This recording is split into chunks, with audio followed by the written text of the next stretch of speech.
these people who catch the hype, the end of the hype, right? Like, right. They're going to we're have live, to but keep going. That's fine. They're going to have to meet them as the developers that they are, right? And have an understanding of like, because you're no longer, it's not that you don't have to have expertise as a developer anymore to get a job, but you still do. You still have to understand, the core machinations of building software. Sure.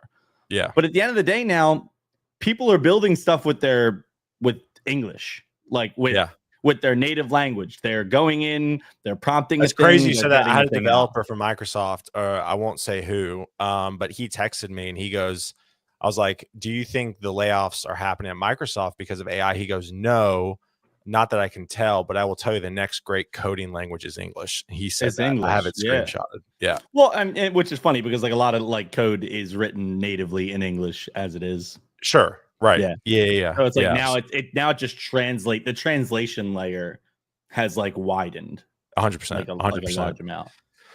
Good morning, y'all. So Dom and I were having a very lively chat backstage. I wish we could have shared it from the get-go, but some of it was just. But we're here now. Us boys yapping. But yeah, good morning, y'all. Excited for this. I've not gone live in a minute, because I've been so busy. And I'm actually heading out to DevUp to speak tomorrow in St. Louis. So I'll be on a flight first thing in the morning. But we squeezed in Dom. So really, really pumped about this one. Dom was scheduled actually like 2 or 3 weeks ago or a month ago. And 2 or 3 months ago. Was it 2 or 3 months ago already? Isn't that crazy? I hate time. I hate time a lot. Time in corporate America is wild. Yeah, it's weird. Yeah, like literally, like my wife wonders why I ask her about things all the time because I have no recollection of time whatsoever. And like at this point, you grow up trying to avoid the calendar being your life, but like, dude, if it's not. Like I was messing with somebody at Torque to do a quick call. He was like, yeah, give me a quick call. And I was like, no, I'm sending you an invite. I was like, if it's not on the calendar, like I schedule date nights. I send the calendar to the wife. I was like, listen, like if it's not on and I can't plan for it, it's never going to happen. Yeah. And we've talked about our memory capacity not being great. I am. Yeah. Like when I track, like my memory and my sense of direction is terrible. Like I think if I were on Survivor, or no, not Survivor. What was the one? Great Amazing Race or whatever. Where you like the Amazing Race, right? I would die. I literally would. I don't know if I could get out, dude. I literally set my GPS always. My wife she goes, you don't know how to get to our house. I'm like, no, don't bring up directions because that just hurts me deeply. Yeah. Just send me the address. Don't tell me how to get there. Just send me the address. I'm a big and I think this is probably a New Jersey thing, but this is definitely a me thing. I'm a big once you're on that road, you're gonna see this really big Wawa. Take a right at that, and then hit the big yellow tree, and then you're at my house. Like that's it. Yeah. Oh absolutely. My gosh, the chat is going insane. Yeah, chat's going off. Good morning, y'all. Welcome. Say hey. We'd love to hear from you again. It's like I tell folks, one of the things we're trying to do, and Dom and I were talking about community backstage, and I'm sure we'll get into it here in a second. But what I've realized over the course of the 5 years I've been doing this live stream is, and Dom's been with me from the get go. But this is like your second or third time on the show, but. For me, like this is a virtual meetup, right? Say hey. The point of this is to grab some coffee and comment and engage with folks, right? Give people a platform. One of the things I talk about, we did a new member Monday. We're doing this kind of like initiation type thing. That sounds creepy. We're doing this like thing in the Discord where it's like, hey, I'll tell you about Torque, whatever. And basically, I tell folks like we want to open up our network to you all, right? And I tell people this, like if you have DM'd and just at least said hey to every guest I've had on for 5 years, your network would be insane, pretty expansive. So again, say hey. Oh, there he is. Wow, there we go. I see Dom. You see what I'm saying? Everything.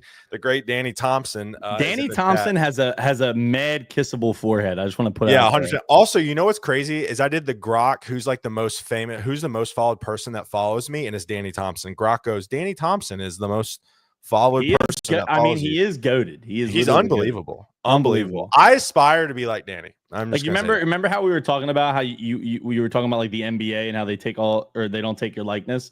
Like I feel like Danny Thompson is like a LeBron of the coding world, right? Like what he's are up we? there, Who am like I? Jersey. Who am I? Am I Austin Reeves?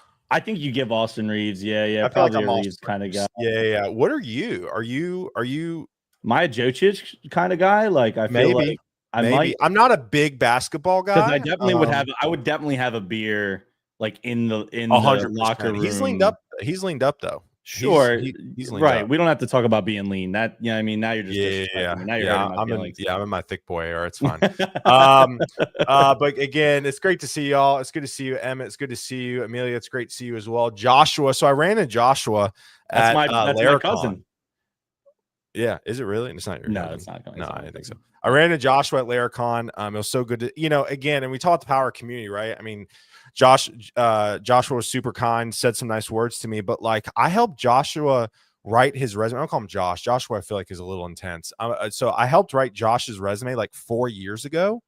He came up to me and he goes, yo, I just want to let you know, like I got a job because of it. And I gave your tips to a friend and he got a job because of it. So like, again, power community, you never know the smallest interactions you have years ago and how it comes back.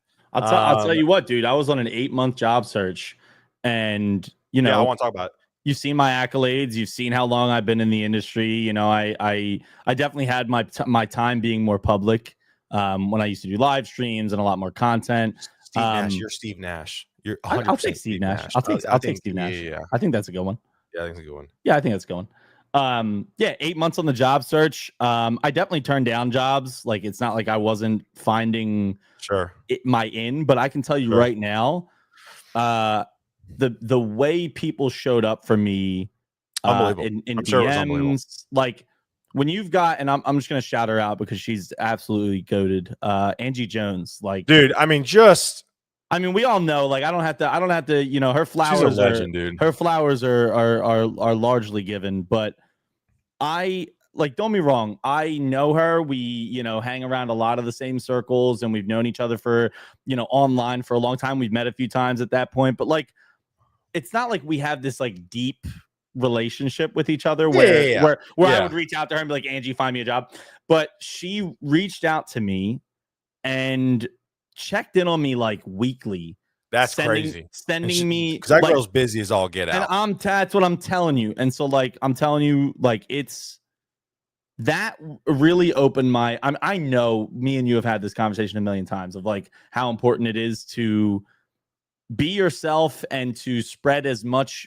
If you get success, spread the success, right? Like that's just period, point blank. And like the coolest thing, I think we talked about this like really early in our meeting, but like the idea of in tech, there's a lot of bullshit. Like we're now right in the middle of like social media being the owner of a lot of the things that we deal with. You said it, not me. At least where we are. Like I think there's a ton of developers out there who don't ever have to deal with the social media, but I think they're even getting there to where they're starting to see that like shit, the competition is all over there in public and everyone sees what they're doing. But like now that social media is that big of a deal, like pushing yourself to help people is cool. Like that's something that almost no other vertical has. Like no other business. It's not cool to help people in other businesses. It's cool to gatekeep people in other businesses. It's cool to like all the people that you look up to gatekeep you and make you feel like, oh, I have to work harder so that I can get to that level. So like that, it's like this weird challenge. Here in tech, don't get me wrong, there's a ton of BS, but it's like relatively empowering, like in your social status to help people. And so like I help people because like I just love community. I love people. I love seeing like why I loved being a manager is because I just love seeing like I love telling somebody what they can do and them not believing it and then them doing it and being like, how the hell did I do that? That's something that's always kind of driven me in my career. And now it's like in the same position. Like I just feel like before we went live, I told you like 10 years ago when boot camps happened, that's where I came from. When boot camp happened, like it was so hard to find your way in this like insane world. It's only gotten like more big and more crazy like now, and you see this in I think in the tour community pretty heavily, but it just surrounded by the people that you've surrounded yourself with. Everyone wants to do that. Everyone wants to uplift the next person, and it's like a community of fostering, and like that's so hard to build. So hats off to you for building something like that, because I think brother. That it's a lot. And we talked a little bit about this, no drama, but we talked a little bit about this where businesses try to, I'm gonna say, they try to bastardize community. They try to wring it dry of what they can get from it. And the best communities start where they give out as much as they can. And I don't mean giving something like physically. I mean doing these events and bringing people together and connecting them and working with them. And I don't know. I think that's like a very special thing to see transpiring in a really hard time to do it. So yeah, absolutely. That's up to you and the tour team. Well, man, obviously talk about community briefly. I do want to talk about your job search, right? I mean, I think, I think somebody like you, I think people can get a little weary, right? Somebody like you, if they don't know you, I definitely want to give Dom his flowers. I mean, I think that I try to bring people onto the show that get me fired up. And I don't know if there's anybody who fires me up as much as Dom. I mean, literally a brother from another mother for sure. I wish I had his 100%. Dark complexion. That'd probably help my day. No, I feel like our duality is what makes you're like special. Dark and I'm like white. Yeah. Well, I don't know if I'm white. Dark. I'm like also you're pretty like dark features. Yeah. I'm also pretty like I burn pretty easily. Yeah. So, but no, I mean Dom's got an expansive network, right? And I do mean this. I aspire to be like Dom and help it. There's such a community first approach that Dom takes, but I do think people can get. They're like, wow, somebody like Dom took 8 or 9 months to find a job. Oh yeah. Like that could be exhausting to think about. So, I mean, talk about those 9 months, man. I mean, sure. like what worked, what I'm going to get honest with y'all. Yeah, I love it. No, honest, totally uncensored. Again, this is the whole point of the show. So I will say going into my job search, I spent about probably like 2-3 months recovering, 2 months, about 2 months recovering of just like dealing with, like, we had just bought a house. Like we're coming up in October, 2 years on the house that we bought. And so like at the same time as like settling into my house, I'd lost my job, and everybody can empathize with how stressful that can feel of like, okay, I have to get back. So what I did was I took those 2 months and I didn't stop working. I started figuring out who I wanted to be in the next phase. Like, do I want to go back to managing? Do I want to go back to IC? What are the companies that I'm really interested in? Who do I want to work with? Because like, I'll be honest with you, like I started my career with like, where do I want to work? Now I kind of moved my career to like, who do I want to work with? Because I'm going to tell you right now, like I've been in the gambit. People, you can go look at my LinkedIn.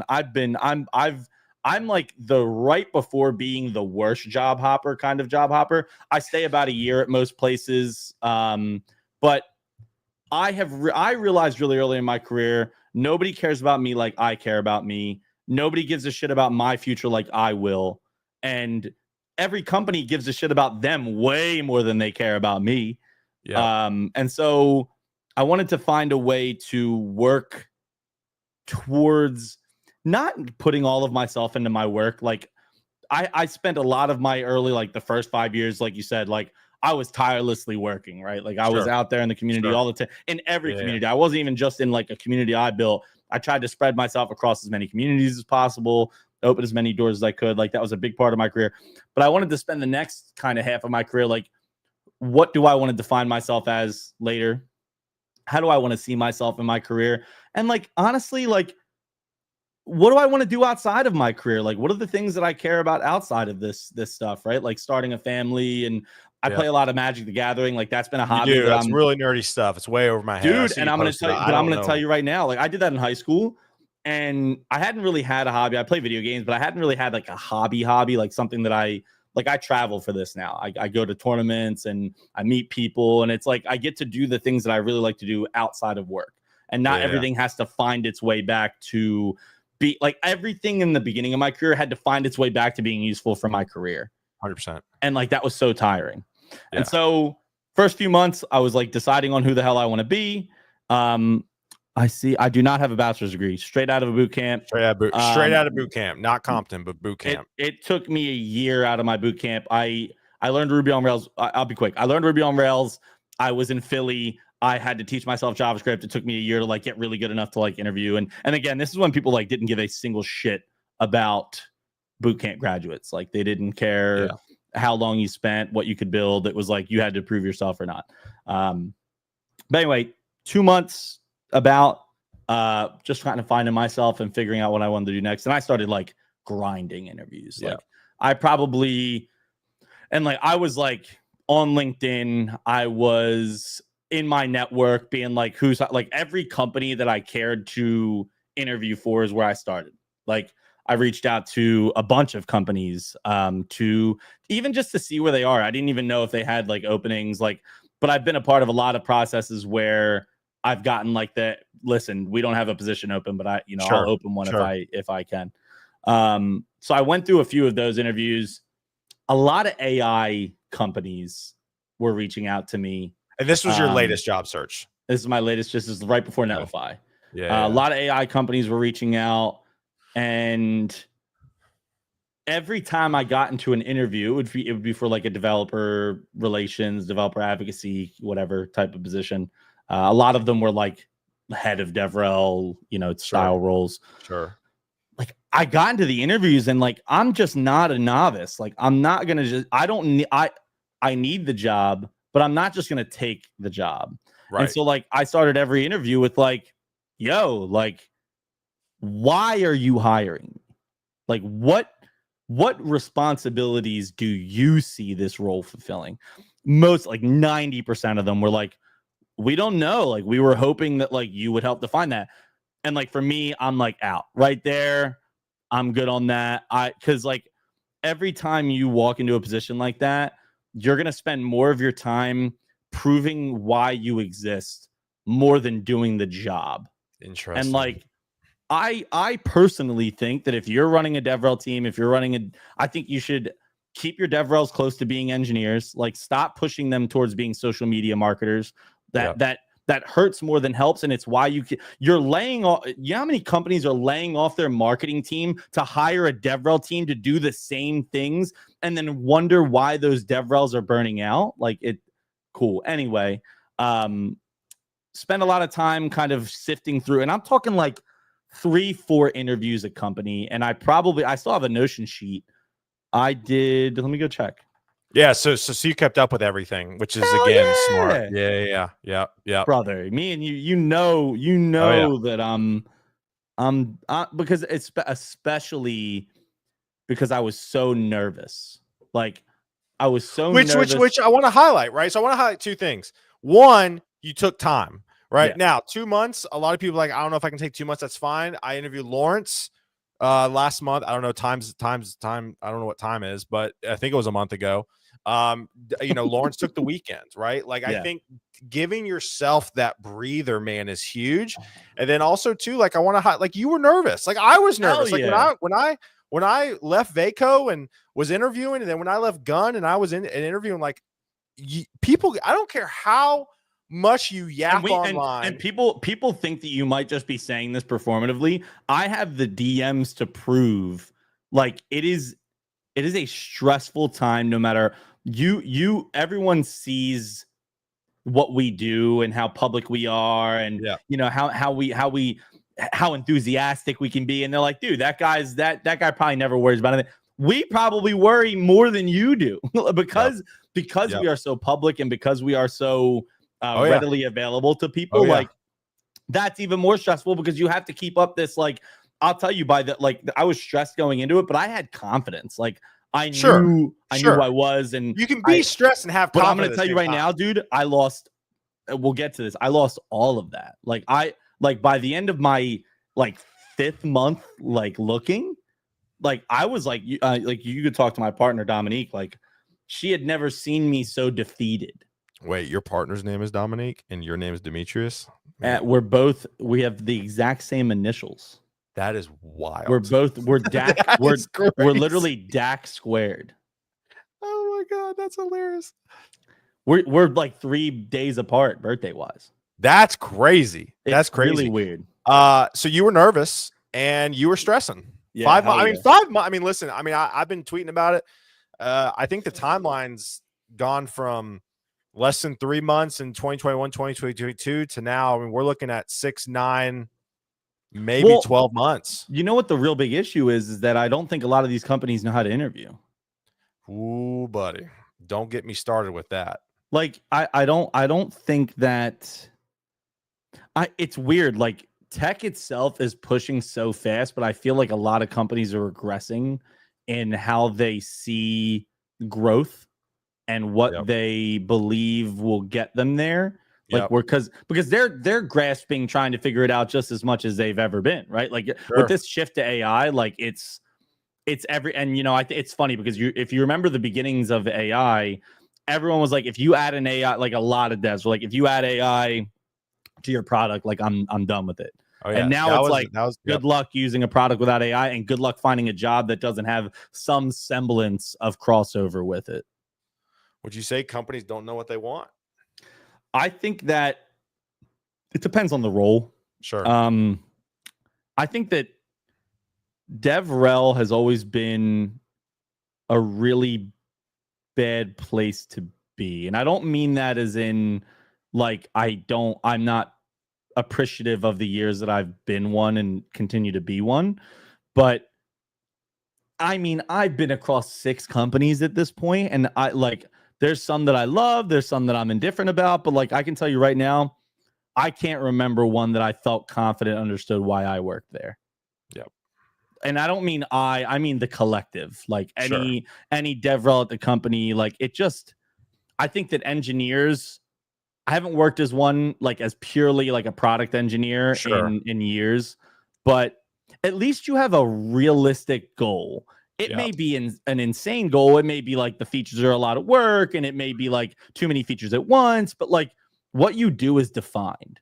And you have PMs to manage it, and you have skip levels to figure out how to sell it above you. Like every DevRel that I have ever experienced, worked as, has had to do all of those jobs by themselves and then still be questioned about the output and how it converts. And so I think, you know, when we ask, do we think companies know what they want? I think that that's changed wildly in the last 5 years. But I think it really depends on the role. Like I can't tell you that I feel confident that any company that I interviewed with had a really active reasoning as to why they were hiring DevRel, other than like a lot of them were DevRel masked as content engineers, and not like really just like content engines. And or like social media specialists that built projects. So how did you ferret that out? Right. I mean, I don't know if there's a silver bullet, but did you have any did you have any tips or tricks where you tried to ferret that out sooner rather than later? I played the game for the first 2 interviews, right? Like, you know, excited to be here. I want to learn about the product. I want to hear what you guys do. Because I like to I like to run my teams, and I like to be ran as an engineer first. Like I think DevRels that were closest to product are some of the more successful ones, because they can much more easily look at like output as a success metric. 100%.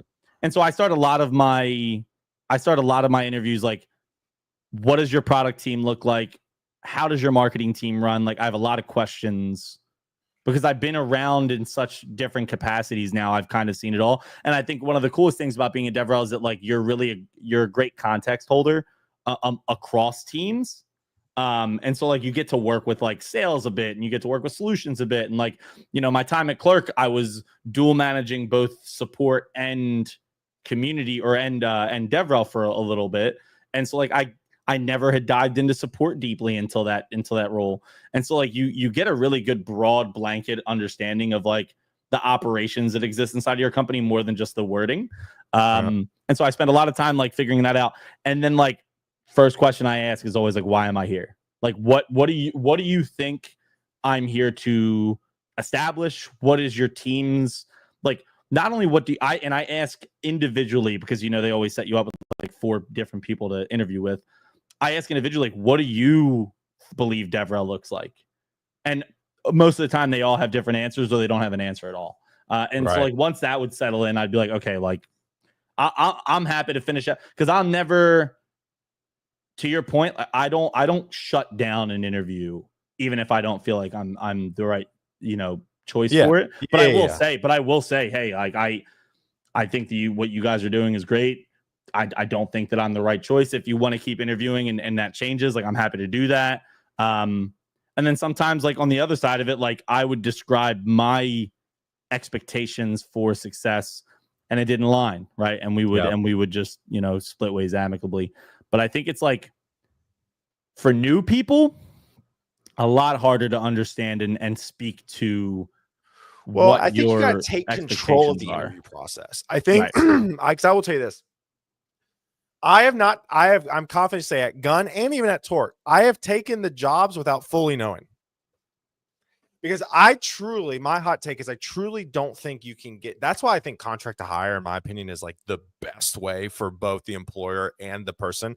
I started as a contractor at Torque just because it takes forever to get an offer letter at Ronstad. But like, I think contract to hire is the best way to do it, because I don't think any interview process can ferret out any developer appropriately. And you need an idea of how you work within the organization. I mean, we did a lot of contract hire at Vaco. I'm obviously on the other side of it now, being on the community side, but I still pitch to clients. Like, I think to get the best angle for a developer or anybody, I think contract hire is the way to go, because I just get the person started if you like them, and then after 6 months, let's see if it works or not. Yeah, I think it again, it really depends on the work. Like sure. What is the hire? I think what we do, and my wife even messaged me after I left Gun, messaged me. She talked to me. We live in the same house together. You. That's insane. Yeah. She goes, schedule time to talk to you. Yeah. Again, calendar invites.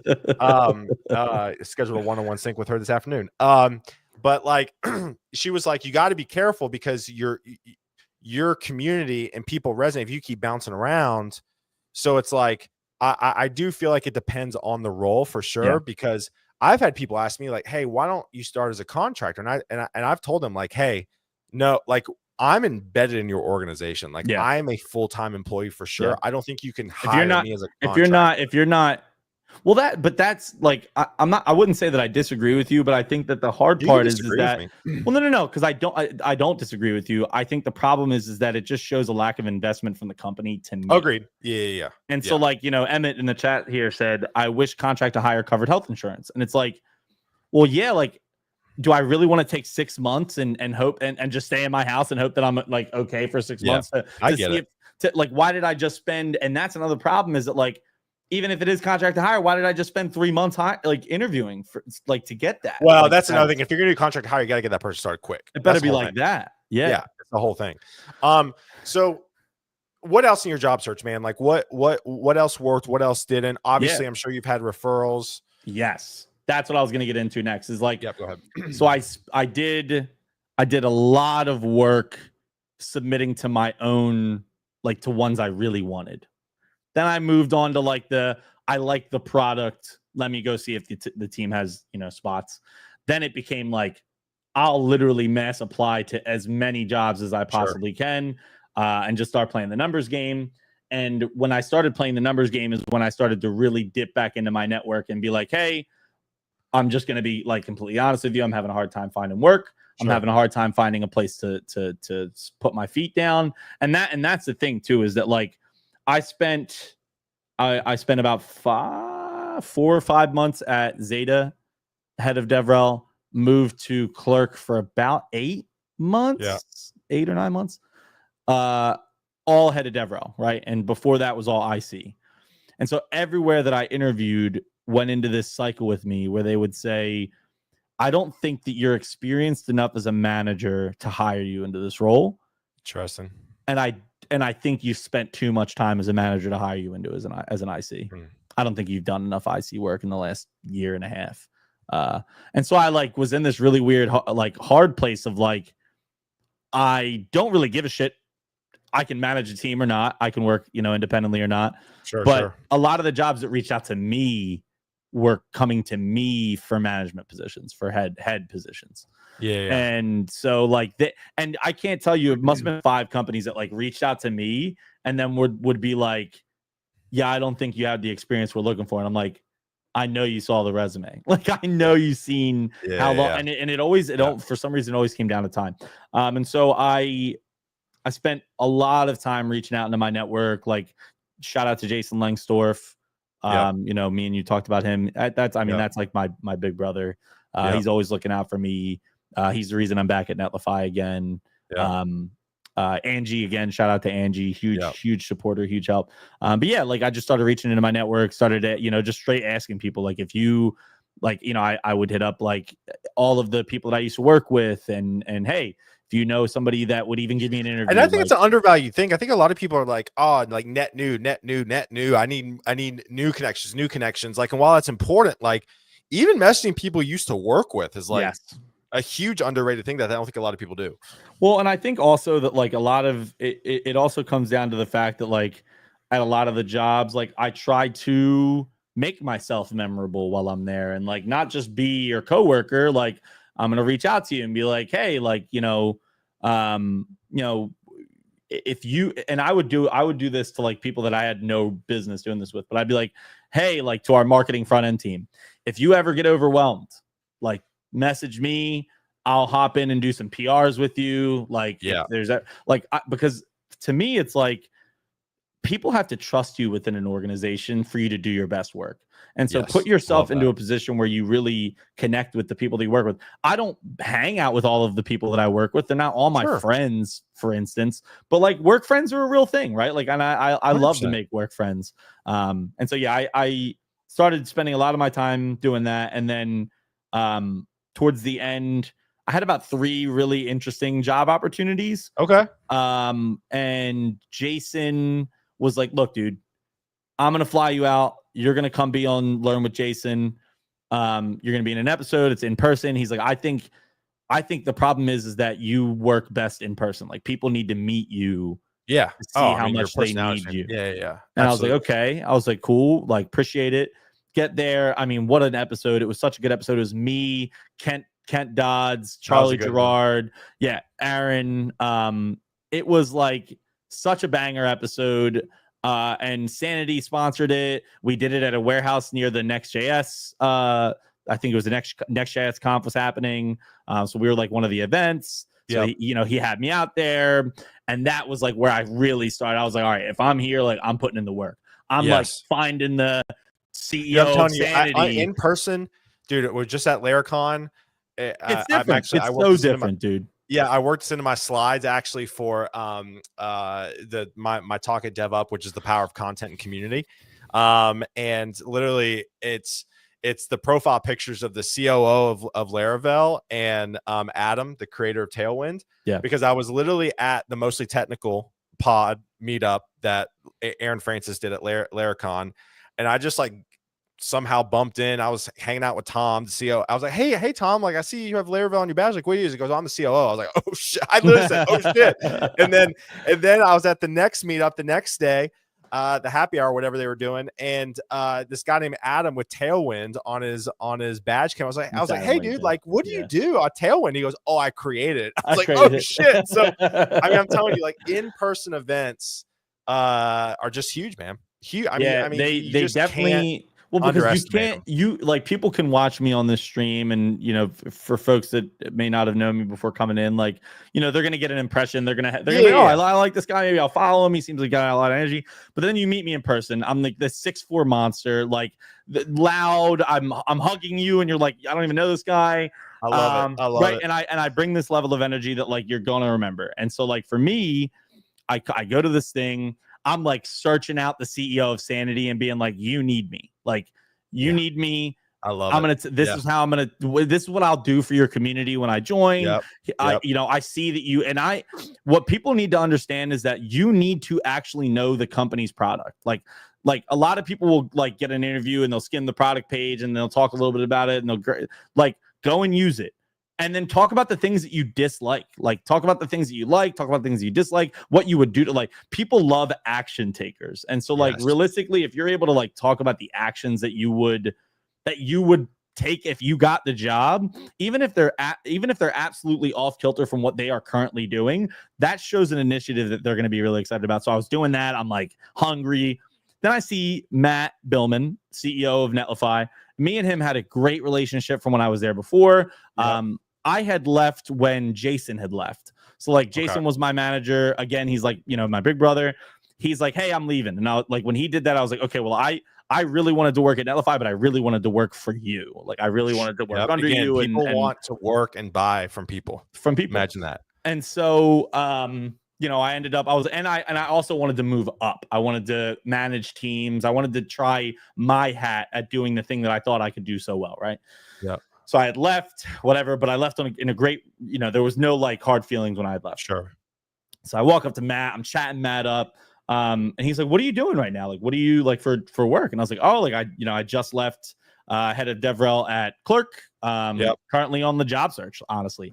And he's like, dude, like, things have changed a lot at Netlify. You know, we're looking to do this, that, and the third.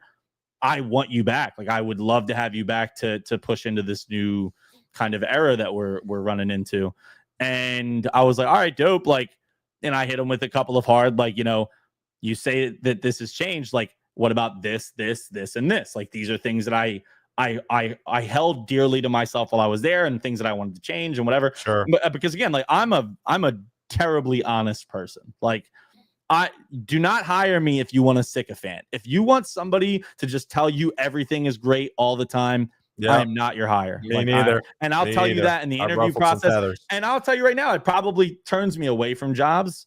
But like, realistically, it's going to make the job a lot worse when I get there and they don't know 100%, that. So 100%. I'd rather you know that up front about me than anything. And so I tell Matt that, and I only ever tell you these truths because I give a shit. And for me to do something at your company that's prolific, I have to care. And for me to care, I have to tell you the truth. And so it's this cycle of like, these are the ways that I work. And so push comes to shove, and he's like, you got to meet the new, you know, leader of the DevRel team, the Dev Ed team. You're going to love him. His name's Sean C. Davis. Meet him. Great conversation. Like, you know, totally aligned. Things that I wanted, and I told him, I'm like, look, dude, like, I'm back on the IC track. I want to make it to staff within the year. Like, staff would be really cool for me.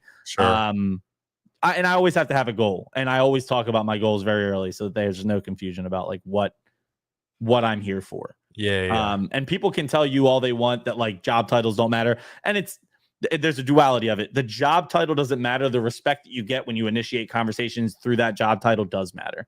So don't let people tell you the job titles don't matter. It 100% gets you seated at tables that you wouldn't get seats at, and it also gets you the ear of people that people typically wouldn't give a shit about. It doesn't always matter, but it can matter. And so got the job. I'm about 8 months into my time back at Netlify now. You know, we're like heavily pushing on AX, like agent experience. We are, you know, the like almost solely the platform a lot of these AI kind of like no code, low code platforms like deploy to, which is really cool. And I get to like, I think one of the coolest things about being back is I get to learn a lot. Like I get to I think AI is a lot. I think learning AI is a lot. I think all of the models and like to be deeply entrenched in it, you really have to like finger on the pulse, know what you're talking about at all times. But it's a lot more fun. I feel a lot more empowered knowing how to use it and all of the things that encompass it than staying sheltered from it because I don't think it's going to impact me. Yep. I love it. All right. We got 5 minutes left. All right, let's do it. I got rapid fire. Do you have any last final thoughts? We can end there. Which one? Rapid fire. I love rapid fire. All right, cool. Let me pull it up. Where is it? Here we go. All right. You can't say Netlify. What's one tech tool or app you can't live without right now? Probably Raycast. Okay. Love it. What's the very first job you ever got paid to do? Oh, I was a mall junkie. Like I was mall junkie? Bro, if there was Were a you mall selling? I could see you selling cologne in the mall kiosks. No, God, no. If there was a cool company at the mall, I worked at it. I Like love it. people don't Abercrombie, understand. Hollister. I spent 10 years in retail. I thought that was my career. Yeah, I say this all the time. I saw this joke on social media that us millennials don't have like world wars to associate ourselves to. So our world wars are retail, restaurant, and tourism. I Yeah, like served in two of them, restaurant and I retail. wouldn't be where I am if I hadn't worked 10 years in retail. Yeah. Oh, same. I learned people. Same. Like, Yeah. the back of my hand. Oh, yeah. Restaurant. No job has ever been as stressful as trying to get 3 blooming onions to a table at the same time on a Friday night. I was like a Zoomies guy. I was like Zoomies guy. I skated for like 15 years. Yeah, like I was like Zoomies, Tilly's, GameStop, Journeys, Radio Shack, Best Buy. Like if it exists, I work there. Know that. I love it. Let me ask you this. Obviously, you're fully remote. Yeah. If you could have your best setup, yeah. Would you go in the office 1, 2, 3, 4, 5 days a week? What's kind of a good so this was a big piece of the interviews. This is a lot of companies were asking if I'd move to San Francisco. And I was like, are you paying me $500K base salary? Sure. No, eat, kick rocks. I almost said something way worse, but kick rocks. That's fine. You were to say for me, I've only been remote. Sure. Like I worked in office as a front-end engineer right at the beginning of my career for like 2 years. Yeah. And I've been remote ever since. It is for me. Like my ADHD remote.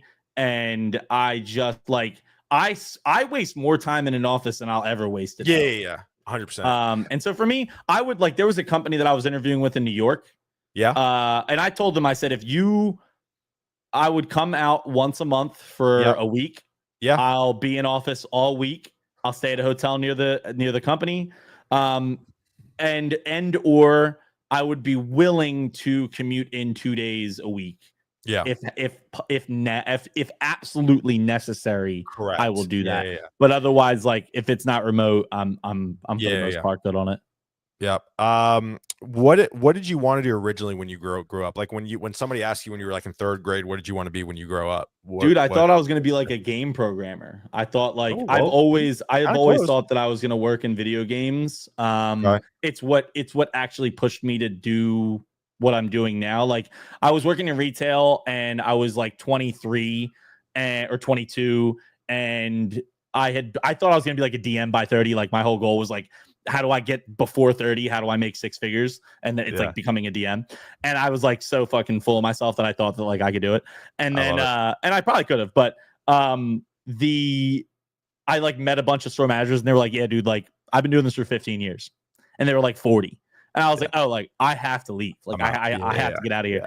And so then I went and like did the boot camp, whatever. But for me, it was like my first company that I'd ever worked for was a video game like tooling company. Like we built second screen apps for video games. Yeah. And so I was like real close. And then I realized video gamers don't get paid well. Like video game programmers don't get paid well, which is such a shame because they do some of the hardest programming. I know. It's in the space. Crazy. And then the work-life balance of people in the games industry is horrible.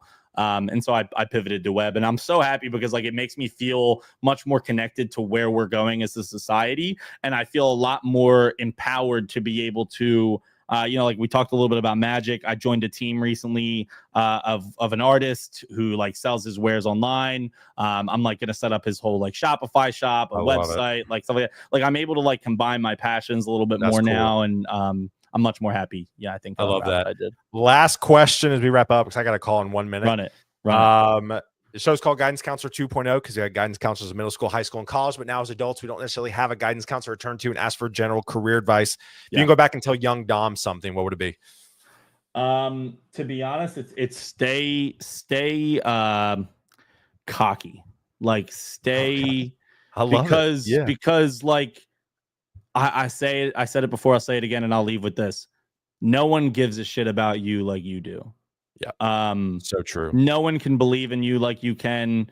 And I know it's hard. I know that like the world that we've lived in for the past 5 to 10 years makes it really hard to believe in yourself and to believe in others and to believe in the good of the things to come. Yeah. I'm not a religious person. I know you are. I know that there's a lot of faith that runs around. I decided to have faith in me, and I carry my team. I carry my family, the best that I can. And I know that there's a level of selfishness that you have to become successful. And it's not a selfishness that has to keep you from people. It's a selfishness that allows you to succeed in a way that as you succeed, more doors can get opened up for the folks that come behind you. And my whole big goal has always been push as far as I can, leave as many of the doors that I've pushed through open so that others can more easily walk through them and utilize me as a resource by the end of that tunnel. So believe in yourself like no one else does, and give a shit. Like, give a shit about the work that you're doing. Give a shit about like how they treat you, how people view you. Like it does all matter, and especially as you get into the job search, like how you treated people is gonna matter a lot. So I love it. Good luck to you all. And thanks. I forgot this question. I always ask this question: coffee or tea? Coffee guy all day. Hot or iced? Both. I prefer probably iced. There you go, my man. Man. All right, sweet. Awesome. Well, Dom, stay on Sexy Body Backstage. Love y'all. Yeah, I got to hop into a meeting with Brianna. Y'all have a good one. Peace.